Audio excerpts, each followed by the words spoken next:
పరిగణించి వచ్చినటువంటి ఆర్టీసీ డ్రైవర్లు మనతో ఉన్నారు. మాట్లాడించే ప్రయత్నం చేద్దాం. అన్న, ఏంటి అసలు ప్రభుత్వానికి ఏం అప్పులు చేయదలుచుకున్నారు ఈ సందర్భంగా?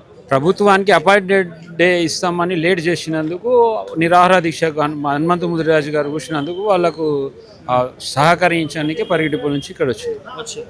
ఏంటి మీరు పడుతున్నటువంటి సమస్యలు ఏంటి? మేము పడుతున్న సమస్యలు ఆర్టీసీలో యూనియన్లు లేవు.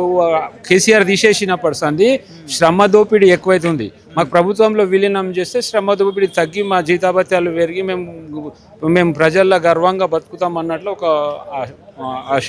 ఏ విధంగా శ్రమ దోపిడీ జరుగుతుంది?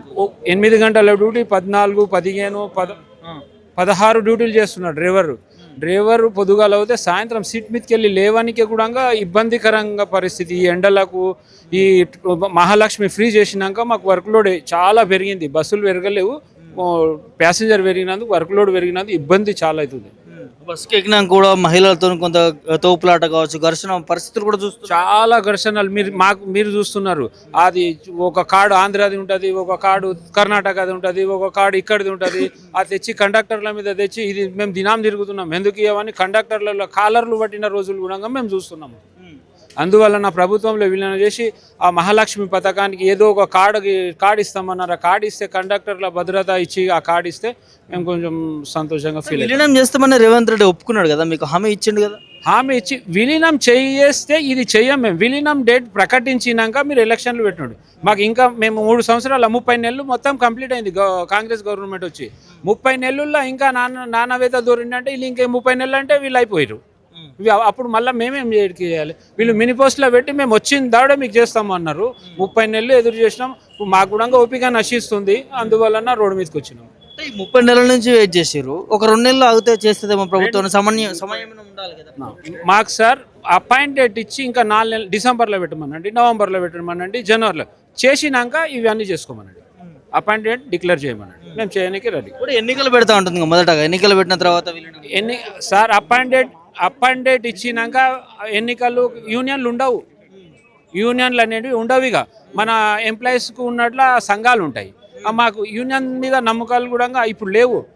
యూనియన్ నాయకులు గెలిచిన తర్వాత మాకు ఇంతకు మొదలు నాయకులు మొత్తం మోసం చేసిర్రు. మన ఎగ్జాంపుల్ ఈఏ రెడ్డి గారికి మేము చెయ్యని కష్టాలు చేసి చందాలు ఇచ్చినాం, కోట్లు కూడా కొట్టించినాం, కార్లు కొనిచ్చినాము. ఈఏ రెడ్డి గారికి మేము యూనియన్లో ఆయన 6 సంవత్సరాలు కొట్లాడినాం. ఆయన వెంబడి ఉండి కూడా చేస్తే ఆయన స్వార్థం చూసుకునే మాకు రోడ్డు మీద వదిలేసి వెళ్ళిపోయాడు. అందుకోసం మాకు ఎలక్షన్లు యూనియన్లే వద్దు. ముందు అపాయింటెడ్ ఇచ్చిన తర్వాత మీరు ఏం చేయాలనో అది చేసుకోవాలి. మీ జీవిత విధానం ఒకసారి చూస్తే ఎప్పుడో మార్నింగ్ బయలుదేరుతారు ఇంటి దగ్గర నుంచి, ఎప్పుడో రాత్రి ఇంటికి వెళ్తూ ఉంటారు. ఈ మధ్యలో డ్రైవింగ్ డ్యూటీ కాబట్టి చాలా ఇబ్బంది పరిస్థితులు, క్షణం ఎట్లా ఉంటుందో తెలియని పరిస్థితులు, ఇంటి దగ్గర పిల్లలు వెయిట్ చేస్తూ ఉంటారు. అసలు ఎట్లా ఉంటుంది సార్? నాది పరిగిడిపో. పొద్దుగాల 7 గంటలకు పోతే రాత్రి నేను 11 గంటలకు వస్తా. ఆ బాధ చెప్పుకోలేము. ఎగ్జాంపుల్, ఒక్క డ్యూటీ ఒక్క రోజులో 586 కిలోమీటర్లు ఒక్క రోజులో నడిపిస్తున్నాం, ఒక్క డేలా. అది ఆర్డినరీ బస్ కొద్ది చండాలంగా. ఎవరు ఫోన్ చేసినా బస్ ఆపలేదు. ఆర్డినరీ స్టేజ్ లేకున్నా ఆపాలి అంటున్నారు మా ఆఫీసర్లు. 580 కిలోమీటర్లు సర్వీస్ బండ్లతో సహా చెప్తాను నేను. పరిగిడిపోలా అన్నీ అల్లీగల్. యాక్ట్ ప్రకారం ఒక్కటి చేస్తలేరు. ఏం చేసినా ఛార్జ్ షీట్ ఇస్తాం, లేదంటే సస్పెండ్ చేస్తాం. భయానికి మేము డ్యూటీ పోతే మా పిల్లలు ఉన్నారు, మా సంసారం ఉన్నది, కిరాయింట్లో ఉంటాము, అన్ని అనగా అన్నీ ఓపుకుంటానే చేస్తున్నాం. మేము అన్ని బాధలు పెట్టినా చెప్పుకోనికి పరిస్థితి లేదు ఇప్పుడు. అందుకే ప్రభుత్వంలో విలీనం చేసేస్తే మాకు 8 గంటల డ్యూటీ ఎన్ని కిలోమీటర్లు అది సెట్ చేసి ఇస్తాం అన్నట్లు ఆశతో చేస్తున్నాం. ఆ ఇబ్బంది చెప్పుకోనంత ఉంది. ఎవరికి చెప్పాలి అర్థం అవుతుంది. ప్రభుత్వం కూడా 30 నెలల నుంచి అది వచ్చినాక చేస్తాం. కాంగ్రెస్ ప్రభుత్వంకు తెచ్చింది ఆర్టీసీ కార్మికులు. కాంగ్రెస్కు సహకారం ఇవ్వకుంటే కాంగ్రెస్ ప్రభుత్వం తెలంగాణలో మర్చిపోయింది పబ్లిక్. 10 సంవత్సరాలు కేసీఆర్ ప్రభుత్వంలో కాంగ్రెస్ ప్రభుత్వానికి 40 రూపాయలు లేకుండా చేసింది. ఆర్టీసీ ఎంప్లాయీస్ వచ్చిందాక చేస్తా అని ఇదే రేవంత్ రెడ్డి గారు మన ఆడ మీటింగ్లో చెప్పిండు. మాకు మీటింగ్లో మాట ఇచ్చిండు. ఏమి ఇచ్చిండ్రు? మేము వచ్చిన దాడే ప్రభుత్వంలో కలుపుకొని మీ అన్ని కష్టాలు తీరుస్తాము అన్నందుకు రేవంత్ రెడ్డి గారి మీద నమ్మకం చేసుకొని మేము రేవంత్ రెడ్డి ప్రభుత్వాన్ని కొని తెచ్చుకున్నాం. వాళ్ళు కూడా మాకు 30 నెలల నుంచి నానుతున్నారు. అందుకే మాకు ఏదో ఒక డేట్ ఇవ్వండి, ఇంకా 2 నెలలైనా ఒప్పుకుంటాం, 4 నెలలైనా ఒప్పుకుంటాం. ఈ వయసులో కూడా ఇట్లాంటి ధర్నాలు నిరసనలు చేస్తూ ఉన్నారంటే మీ పరిస్థితి అసలు మీరు చేస్తున్న వృత్తి కూడా ఎంతో ఇబ్బంది, హెల్త్ పరంగా ఇబ్బంది పడుతుంది. మా ఆర్టీసీ డిపార్ట్మెంట్లో షుగరు, బీపీ ప్రతి 99% అందరికీ ఉంది. నా ఏజ్ ఇప్పుడు 56. నేను నిన్న డ్యూటీ చేసిన అంటే 16 గంటలు. నేను డ్యూటీ దిగి ఇంటికాడ పోయి పండుకుంటే లేవనికి రాదు, ఇక తిన్నికే కూడా లేవనికి చేతగాని పరిస్థితిలో డ్యూటీ చేస్తున్నాం. మాకు అంత ఒత్తిడి ఉంది డిపోల్లో. ఎవరికి చెప్పుకోవాలి అర్థమవుతుంది. యూనియన్లు లేదు అంటారు. యూనియన్ లేకుంటే మేము మాట్లాడితే నువ్వు చేస్తావా రా డ్యూటీకి, లేకుంటే రాకు, నీకు పిలిచినామా రాకు, లెటర్ నీ ఇంటికి పంపిస్తాం పో. ఆ పరిస్థితి ఉంది ఇవాళ. అందుకే ప్రభుత్వంలో వినియోగం చేస్తే మాకేమన్నా భరోసా అవుతుంది ప్రభుత్వం అన్నట్లు ఆశ. సో ఏం చెప్పుకుంటారు రేవంత్ రెడ్డి మరి ప్రజాపాలన అంటున్నారు, అన్ని అంటున్నారు.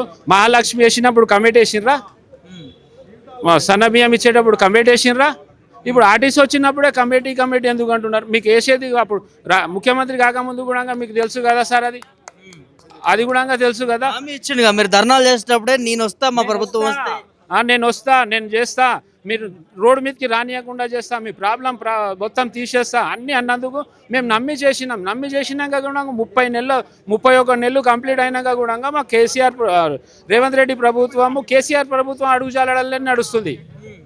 వచ్చి మన అపాయింట్మెంట్ కేసీఆర్ నియంత పాలననే రేవంత్ రెడ్డి ప్రజాపాలన, మళ్ళీ అదే పరిస్థితి కొన్ని తెచ్చుకున్నట్లు అర్థమవుతుంది. మేము 2014 నుంచి ఇప్పటి వరకు 20,000 మంది రిటైర్డ్ అయినరు. ఆ 20,000 మంది వర్క్ కూడా మేమే చేస్తున్నాం. కిలోమీటర్లు తగ్గలే 2014 నుంచి 2026 వరకు. ఆ కిలోమీటర్లు మేము ఉన్న దాంట్లో అప్పుడు 400 కిలోమీటర్లో స్పెషల్ ఆఫీస్, ఇవాళ 600 కిలోమీటర్ స్పెషల్ ఆఫీస్ ఇస్తున్నారు. అంటే ఒక్కొక్క worker daily 200 kilometre extra duty చేయాల్సి వస్తుంది. ఆ బస్సులకు, ఆ వేడికి, పై వేడికి మా పరిస్థితి దేవుడెరుగు. ఆ పరిస్థితికి వచ్చింది. ఇప్పుడు లాస్ట్ ఛాన్స్ ఉంది. ఆ తర్వాత ఇప్పుడు దీని మీద ఇస్తారా లేదా, ఆ తర్వాత ఏం చేయాలి మేము అంతా చర్చించుకొని ఏదో ఒకటి సమస్య మీద పరిష్కారం కాకుంటే ఇంకా పెద్ద ఎత్తున చేయాలి అని మనసులో ఉంది. ఇప్పుడు ఏం చేస్తాం, ఉంటామేమో, పోతామేమో, ఏం చేయలేము ఈ పరిస్థితిలో. మరి ఏం చేయలేము కదా సార్. మా గురించి మీరు బస్సులో జర్నీ చేస్తారు, మీకు ఎప్పుడైనా వస్తే సీట్ దొరుకుతుందా? 5 నిమిషాలకు ఒక బస్సు పోయినా బస్సుల నిలబడికే చేత కాదు. ఒక వారం ముందు పరిగిడిపోలో ఒక ఆమె జాగలేదు వద్దమ్మా అంటే కింద పడి ఇప్పుడు నిమిషాల కోమలు ఉంది. ఆమె వద్దు అంటే యాలాడబడ్డది. ఒక్క కాలు పైన ఉంది, ఒక కాలు కింద ఉంది. ఒక చేతితోటి పట్టుకొని కింద పడి ఆమె కోమలు ఉన్నది. డ్రైవర్ బాధ్యత అంటున్నారు. డ్రైవర్ ఏం తప్పు చేసిన? నువ్వు నీ సెక్యూరిటీ అది మాకు అడుగు చెప్పొద్దు, నువ్వు చూసుకోవాలి. ఇట్లా కూడా ప్రాబ్లం ఉందా? ఇప్పుడు నిమ్స్లో ఉంది ఆల్రెడీ అడ్మిట్. నేను చెప్తున్నా, మా ఒక డ్రైవర్ ఆమెకు ఆమెకు డ్రైవర్కు సంబంధం లేదు. వద్దు అంటే యాలాడబడి జాగలేదు, కాలు పెట్టడానికి ఫుట్పాత్లో జాగలేదు, కింద పడిపోయింది. ఎందుకు కింద ఇబ్బంది పడుతుండు? ఇలా జాబ్ చేసాడు ఎందుకు? మరి వేరే చూసుకోవచ్చు సార్. ఈ ఏజ్లో ఏం జాబ్ చేస్తాం సార్? ఎవరిస్తారు మాకు? ఒక కళ్ళు కనిపిస్తే నడుములు పని చేస్తే నెత్తి పని చేయది. ఈ సర్వీస్ మొత్తం మాకు పిప్పిలేక చేసి ఇడిచిండ్రు. ఇప్పుడు మాకు ఎవరు దగ్గరికి రానియరు. ఇప్పుడు ఇడిచిపెట్టినా బతకలేము, దాంట్లో చేసినా బతికే పరిస్థితి లేదు. ఆ పరిస్థితి తెచ్చిర్రు. ఒకవేళ స్పందించకపోతే ఏంటి, ఎట్లాంటి కార్యాచరణ ఉండబోతుంది? ఇక ఎట్లాంటి కార్యాచరణ వస్తారు? 10 మంది 4 వస్తారు. 4 యూనియన్ వాళ్ళు 4 ఏం చేస్తాం? ఎక్కడ గతి లేక మళ్ళీ యూనియన్ల దగ్గరికి పోయి వాళ్ళు ఏం చెప్తే అది దాని మీద కార్యాచరణంగా ఖచ్చితంగా ఉంటుంది. Thank you.